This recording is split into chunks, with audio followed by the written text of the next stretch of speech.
जिल्हा परिषद केंद्रीय प्राथमिक शाळा पानचिंचोली येथे मला हजर राहण्याचा योग आला आणि हा उपक्रम पाहून मी इतका भारावून गेलो की पूर्वीच्या काळामध्ये मुलांना उचलून शाळेत पाठवत होते, पण आज मुलाला उचलून प्राध्यापक शिक्षक आज मुलाचं कौतुक करून हार फुलं घालून शाळेमध्ये प्रवेश देत आहेत.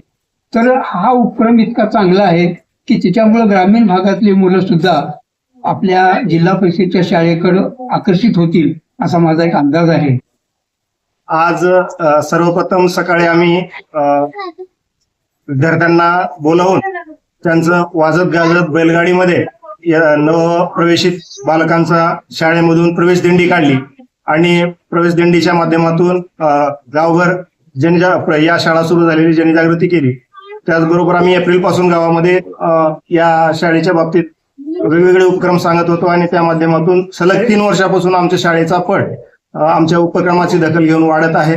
आज प्रभात फेरीच्या नंतर शाळेत आम्ही विद्यार्थ्यांचं पुष्पगुच्छ देऊन त्यांना हार घालून स्वागत केलं. त्याचबरोबर ज्याप्रमाणे नववधूचं आपण घरामध्ये स्वागत करतो त्याप्रमाणे मुलांच्या शाळेतील पहिले पाऊल हा उपक्रम या ठिकाणी राबवलाय आणि यानंतर आम्ही पाठ्यपुस्तकांनी गणवेशाचं सुद्धा वितरण करणार आहोत.